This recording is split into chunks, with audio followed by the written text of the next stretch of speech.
Hello, everybody. Haha, welcome to Valiant Victories with Benny Decker. Yeah. Oh, here we go. We're getting into the first of the classics. Oh, my nose is itching already at the thought. Ha. So there we go. I don't know if you can tell. Oh, the lighting. There we go. Solar. Is it solar or solar? Like if I was gonna say, a solar eclipse, I wouldn't say solar eclipse. But I don't know. Is it like Gilad sort of thing? I don't know. So down below in the comments, tell me. Is it solar or solar? I don't know. Ole. I don't know how I'll say it. I might say it both ways. Who knows? But Alpha and Omega. There we go. Getting it started out. So I'll start with the credits. I love the wording of the credits. Conceived by Bob Layton and Jim Shooter. Yeah, not created. It was conceived. Ooh, there we go. Ooh, I don't know how the two guys conceived it together, but ooh, it was written by Jim Shooter. I like this one too. Pencil artist / storyteller. I really like that idea. Barry Wintersmith, and inked by Bob Layton. Colored by Janet Jackson. There we go. I got my button. Nothing, no wardrobe malfunction there. Here we go. There's a timely reference. And lettered by Jade Mode, I think. Hopefully that's how we say that. That's how I said it. So there we go. There was a really cool introduction in here. I won't get into it, but very interesting. I was around when this came out. I was born in '84. Yeah, there we go. So yeah, I wasn't reading comics at the time though. I've only been reading comics 12, 13 years, something like that. So I don't have a whole lot of experience with a wide breadth of comics. So yeah, especially with these, I was thinking like, oh, the '90s. I don't know. The '90s seem like they get a bad rap for comics in general, but I really enjoyed. Spoiler alert! Oh, definitely victory! Oh my goodness, how many fingers can I get there? But let's dive in. So we're gonna meet our I'll call it hero ? Phil Selesky. So that's something we'll get into, especially into the next volume. There, is he a hero? I don't know. I like that he's well rounded. Gets into a few things later that made me laugh. But here we go. So it's starting. He's kind of a schlubby guy there, and it's starting with a big explosion. Like, what a way to start the universe out! Like, it's starting out with a bang. It's not easing you in; it's throwing you right into the action. And yeah, look at something I noticed with this entire book. There's so many details in the background. There are very few panels that are just blank in the back. Most of them have a ton of detail on the art. Oh, it's beautiful. The coloring is great. Oh, I really, really enjoyed just the look of it. I wasn't sure, it's not that modern style, but I really enjoy it. Oh my goodness. But here we go. We're welcome to Muskegee. There we go. And there's what was the Edgewater plant, and it's not looking like it's going too good. I like that one. Stop nuclear power, and they said, oh, it used to say stop Reagan and stop disco. Now it would say, stop Valiant Victories with Benny Decker. There we go. But yeah, look at the colors on this art. Oh, it's great. So he's going to the facility, and it's not going too well. Here's Gail. We're meeting here. So she was out. She doesn't do all of her science in a ball gown. She was out a night on the town. So they're trying to figure out what's going wrong at the facility. And, there's some explosions and stuff going on. And, that was the end of part 1. Part 2, we're getting into it. So Phil, he's going in and, should we stop him? He's the guy who's, that's his fault. So he's going down there. He's saying, the stairs are so hot. It's sizzling his feet like sausages. And I like that he was saying about how, the blood is filling up his boots and squishing around in there. So I really liked all the inner dialogue of this. It was very interesting. So there's Phil there. You can see, it's not treating him too well in the facility. And Yeah, it's getting into. Oh, he's looking sort of on a molecular level there. Not looking too great. He is still alive in part 3, so he looks a little. He's a crispy critter there, and they're trying to carry him out.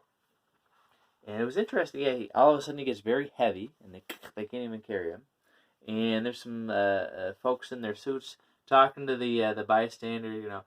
Uh, you know, hey, why are you wearing that suit? Like, oh, it's a protocol like that.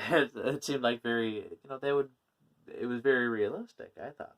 All right, so then we're getting to the quarantine where Phil's being kept, and what's it, Dr. Dobson? So much for the Hippocratic Oath. And I'll go in and see. And yeah, I really like the the art, how it depicts Phil's powers and stuff, and like all it's kind of like just in the coloring, it's very interesting, and it'll get into it later. Like kind of, it's very simple how it's like these little almost rainbow plant, almost I don't know. It's very interesting. Prism. There we go. I was trying to think like endoplasmic reticulum. That's something different. A prism. How like the light's coming off of it. So we can get into it. Phil, he's all bandaged up. I'm roasting in here, and he removes the bandages. Oh, and he is healed up. And we're on to part 4. That's where they start hooking him up and doing a bunch of tests. I hate to breeze over so many details. I'm really clipping along. I just don't want it to be too long. And you've read this 100 times, I bet. I've read this twice now. Went back and reread it because I read it and I started reading something else too. And I go, I didn't make my video when I wanted to remember what was actually going on. Here we go. The introduction of, I think, my very favorite, all-time favorite Valiant character, Mrs. Lump Fluff, the pillow person there. Yeah, sort of like Wilson. But there we go. So Phil's talking with Mrs. Lump Fluff, and I thought that was very realistic. How he is lonely. He doesn't have anybody to talk to, so he's talking to a pillow. And here we go. Here's where I was talking about the powers. There, you can see it's pretty simple, really, from an art standpoint, but just visually, it's very striking. Showing Phil when he's activating his powers, and they say, "Oh yeah, show us what you can do, Phil." He's like, "Oh really? Okay." And then there we go. Ooh, getting too hot for YouTube coming up here. But there we go. We're on to part 5. Oh, Mrs. Lumpluck, you better go away. There we go. And very subtly showing the passage of time with the clocks there. They're coming in. And this part I thought was a little odd. So was it Dr. Pierce? So she sneaks in after hours, and we can make love if you want. Ooh. So felt like, it seemed sort of a little out of nowhere to me, but I don't know. Maybe I need to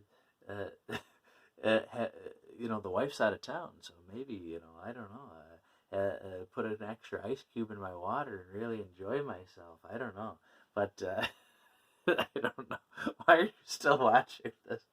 All right, so here's Pierce, and he's like, what did they put you up to? Dobson put you up to that? And he's like, no, it was, no. And then, okay. So then he's taking the walk of shame there. He's going back through. And then there's Gail, though. And talking with Gail.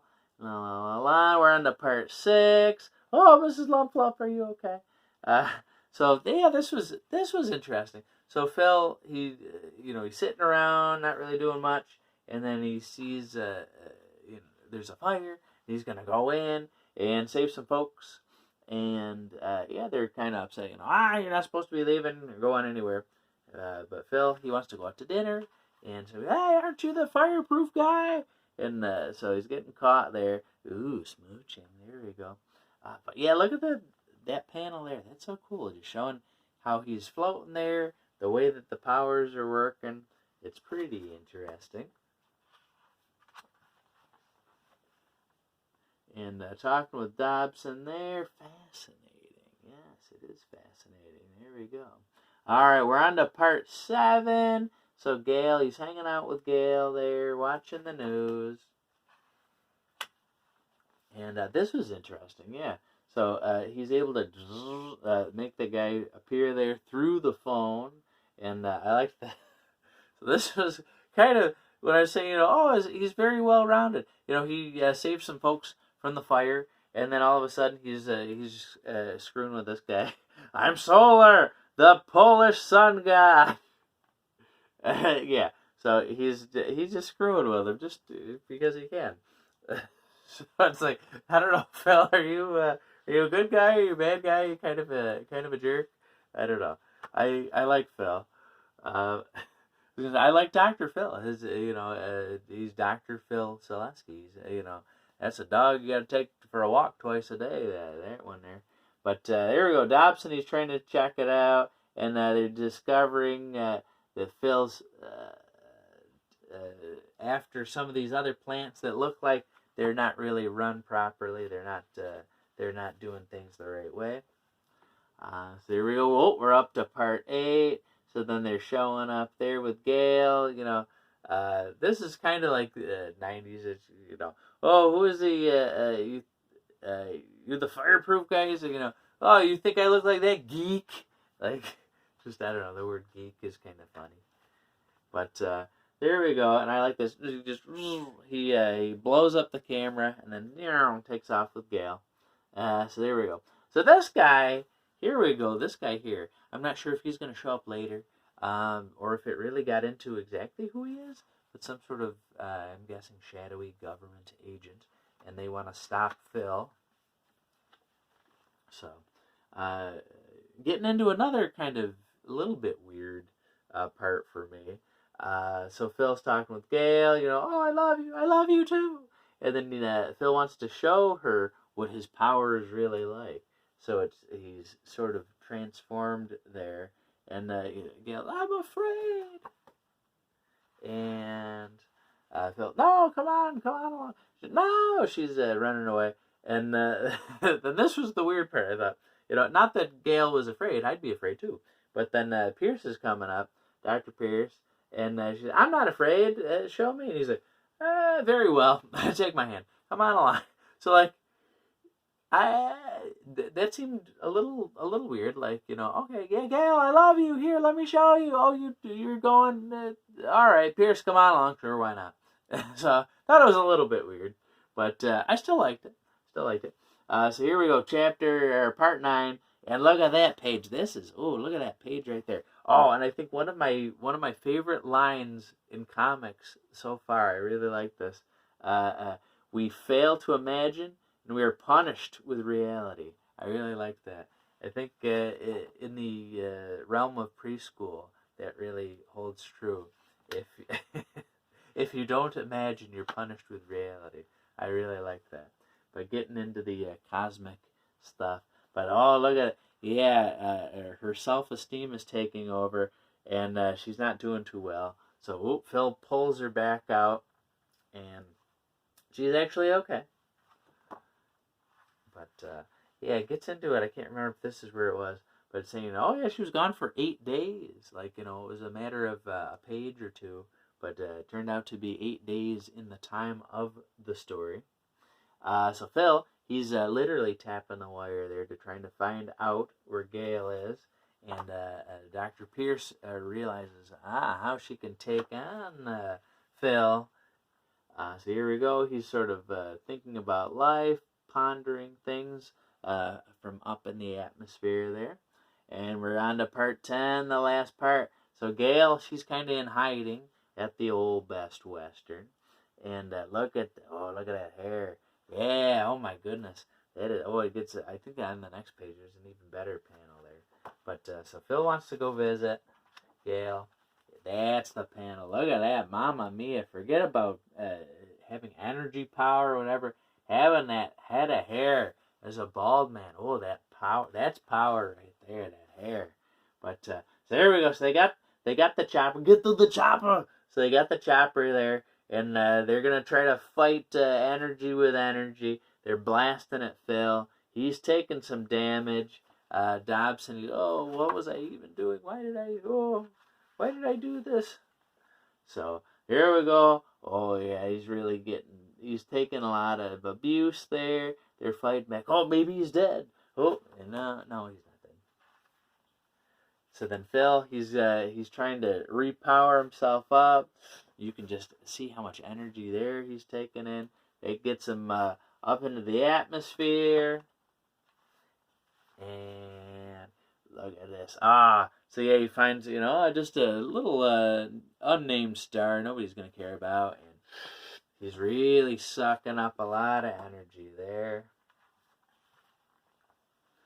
And here we go. So yeah, look at this guy. He's going to take him out with his pea shooter there. My God! Yes, I am. How about that? Yeah, I like this part too. He's all glowing. Yeah. Phil, I can't see you. And you go, oh, there, better. He just, he turns it right off. So, there we go. There we go. So, and then, it's getting thin at the back. You go, maybe it's going to be a happy ending. Oh, good. Gail came back and she's going to understand and Phil's going to be happy. It's going to be great. And they're kissing and go, the radiation's off the scales. Oh, this isn't going to be good. And before, Phil, he had all this power and he was able to contain it and he could kind of shut everything off. Now he kind of took in too much power and Gail, that ain't Gail anymore. Mamma mia. But yeah, Gail's dead and Phil, he's having a hard time controlling his powers. I wish this would stop. And then in the intro, it was saying about how it's the biggest panel. So then it comes with, I can't even show the whole thing probably, but like the destruction here. Let's see. Oh man, I don't know if it would have been better to go from the bottom up or from the top down or what. I can't even get the whole thing in there. That's what she said. But that was cheap. But there we go. You can't even see the whole thing. But yeah. So Phil ends up destroying the world. So there we go. So there's no better way to start a universe than by ending the universe, I guess. But so there we go. Alpha and Omega. I apologize for rushing through it this easily. I thought about maybe I should do like a part at a time or do half and half. But I thought, you know what? I want to get into it. Because if I wait any longer, I don't know what else I would do. But what do I think? Oh my goodness! Chef's kiss. I really like. If this is how the universe starts, like where on earth are you gonna go with this? Ooh, Jim Shooter, kiss your brain. Ooh, yeah. So the art, I really enjoyed it. The amount of detail in it was great. The coloring was great. As I said before, with Phil's powers. Just it's simple and effective, but it's not really something I've seen before. Just with the way that they use the colors and the lines, I really liked that. Phil's inner monologue, I really liked in the dialogue. There was a couple of like, you think I look like that geek? Like there's a couple of things where it's like, okay, just a little tiny. Oh no, it was in the 90s, but really otherwise. Very time like I'm reading this now and it's 30-year-old comic, 30, 40 something in there. I'm 30, 40 something in there. Yeah, but it felt fresh. It didn't feel like this is this dated, I didn't need a whole bunch of, get past this part and then this, No, it was it would fit right in on the shelves today. It was a beautiful story. A lot going on. It, like I said, Phil is very complex. He's not just a hero. He's not just like a villain. He has he screws with people sometimes. He saves people sometimes. He talks to pillows sometimes. He can control his power sometimes. It was very, very good. And I had got about halfway through the next volume, and stuff. It only gets wilder. It's really that thing about comics where it's the best. It's that sort of like soap opera, but in a good way thing where it's like anything can happen, and it will. it's just wild. It's not setting up for, oh, well, it's got to be somewhat realistic, and well, how is it going to work with the movie in phase 4 of this? Like, no, it was a comic book, and it was wild and crazy like a comic book should, and I love it for it. So, definite Valiant victory. Oh my goodness, I can't wait to dig more. I it's sort of, I guess, Divinity is sort of, kind of ish like Solar in VEI. But man, now I really wish Phil Selesky was in VEI. Like, he's such an interesting character. Like, I'd love to see the modern take on that. So who's got a Dynamite? Come on, Dynamite! Just let us have him back, please. We'll take good care of him. But anyway, so yeah, let me know. Oh, who do you love? Solar? Do you love Solar? Solan? I don't know. However you want to say it.